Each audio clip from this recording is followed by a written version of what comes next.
이분이 도박을 한 것도 아니고 사기를 당한 것도 아닙니다. 주식, 코인 하지 않으셨고요. 그런데 개인회생을 하게 되셨습니다. 왜 그럴까요?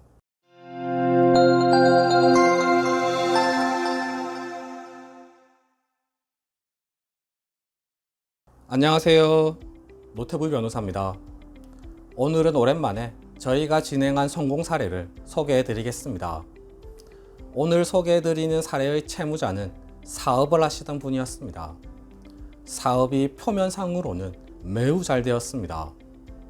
표면상이라고 말씀드린 이유는 나중에 설명드리겠습니다. 2019년도부터 이분의 소득금액 증명원 보여드리겠습니다. 개인 사업자분께서 개인회생을 하시려면 이 소득금액 증명원이 필수 서류입니다. 빨간색 박스 수익금액이 매출입니다. 이 수익금액이 소득은 아닙니다. 매출에서 각종 비용을 공제해야 소득이 나오게 됩니다. 파란색 박스 소득금액이 바로 소득액입니다. 이분의 2019년도 소득은 1억 4,900만 원이었습니다. 2020년도는 더 올라갑니다. 2억 4,300만 원까지 올라갑니다. 다시 말씀드리지만 파란색 박스 소득금액이 소득액입니다. 2020년도 쓴 소득만 2억 4,300만 원이었다는 겁니다. 2021년도는 2억 3,800만 원입니다. 2022년도는 1억 6,800만 원으로 줄어들었습니다. 이분의 소득을 보여드렸는데요.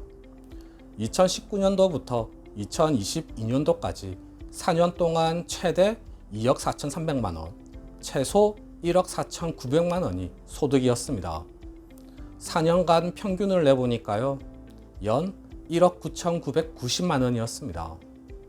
그런데 이분은 2023년 8월경에 저희 사무실에 개인회생을 의뢰하셨습니다. 이분이 도박을 한 것도 아니고 사기를 당한 것도 아닙니다. 주식, 코인 하지 않으셨고요. 그런데 개인회생을 하게 되셨습니다. 왜 그럴까요?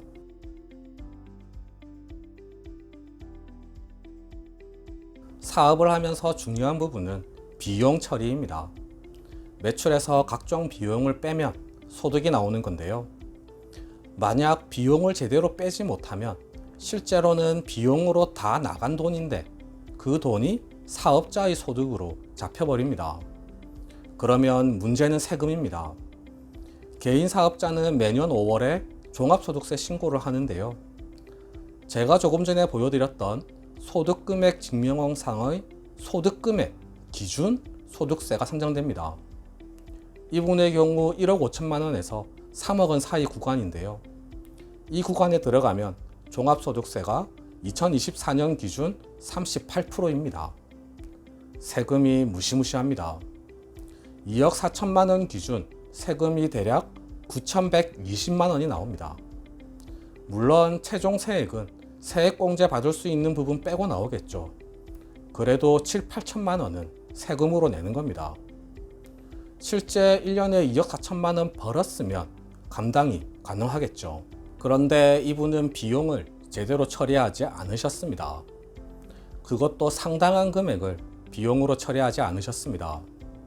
사업할 때 비용에서 가장 큰 비중을 차지하는 것이 인건비입니다. 이분은 인건비와 관련해서 너무 안일하게 처리를 하셨습니다. 이분의 사업이 조금은 특성이 있어서요. 급여 신고 자체를 아예 하지 않는 경우가 많았다고 합니다. 또 급여 신고를 한 경우에는 원래는 4대 보험료를 사용주와 근로자가 반씩 부담해야 하는데 채무자 홀로 부담을 한 경우도 많았다고 합니다. 이를 타개하기 위해서 새로 들어오는 직원들과는 4대 보험료를 반반씩 부담하기로 했다고 하는데요.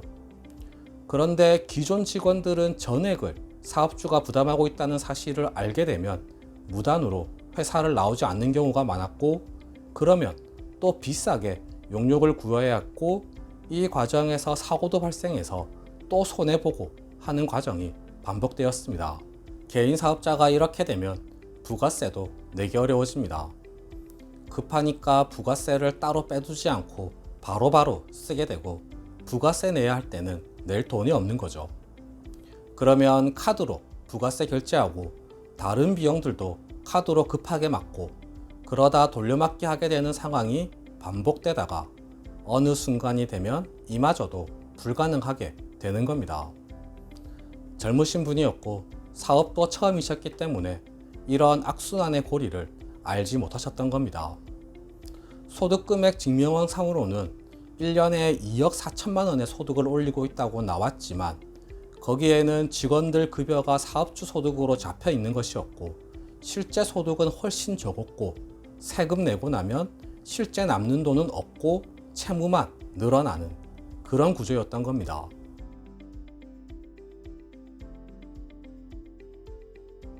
이분은 결국 2023년 8월경에 저희에게 개인회생을 의뢰하셨습니다. 이때에도 개인 사업자 4개를 운영하고 계셨습니다. 저희 컨설팅을 받으셔서 사업자는 다 폐업했고요. 취직을 하셔서 개인회생을 진행하셨습니다. 저희에게는 어렵고 힘든 사건이었습니다. 우선 채권 번호가 44번까지 나왔습니다. 채권자 수가 44명인 건 아닙니다. 아까 세금이 많이 미납되었다고 말씀드렸습니다. 국민건강보험공단에 대한 채무만 10개 정도 되었습니다. 그리고 다른 금융기관들도 겹치는 곳이 좀 있기는 했는데요. 그래도 채권 번호가 44번까지 나오는 건 역대급이라 할 수 있습니다. 변제계획안 보여드리겠습니다. 보시면 우선 채권 번호가 44-1까지 있는 걸 확인할 수 있습니다. 총 채무액은 적색 박스 7억 3천만 원 가량이었습니다. 월 변제액은 120만 원 정도였고요. 변제 기간은 60개월입니다. 36개월은 변제율이 너무 낮게 나와서 불가능했습니다. 총 변제금은 파란색 박스 7,200만 원 정도입니다. 변제율은 녹색 박스 10% 상당액 되겠습니다. 저희 입장에서는 정말 어려운 사건이었습니다. 채권 번호도 많았고 세금, 4대 보험 채무가 다수 있어서 우선 변제권 채무도 많았고 별채권까지 있는 사건이었습니다. 보증명령도 무려 11페이지나 나왔습니다. 한 번에 보정을 다 하지 못해서 나누어서 보정을 하기도 했습니다. 저희가 고생을 하기는 했지만 결과가 좋게 나왔기 때문에 저희는 행복합니다. 의뢰인도 좋아하셨고요. 개인회생을 하시는 개인 사업자분들을 보면 의외로 과거에 사업이 잘 되셨던 분들이 많습니다. 처음에 사업이 잘 되셨던 분들이 악순환에 빠지면서 채무 금액도 늘어나고 개인회생을 의뢰하시는 분들이 많으신데요. 오늘 소개해드린 사례와 같이 개인 사업 하시는 분들은 비용 처리, 세금 처리 정말 잘 하셔야 하겠습니다. 네, 오늘 준비한 내용은 모두 말씀드렸습니다. 궁금하신 점이 있으시면 댓글에 남겨주시거나 전화주세요. 최대한 친절하게 상담해 드리겠습니다. 이상 노태우 변호사였습니다. 감사합니다.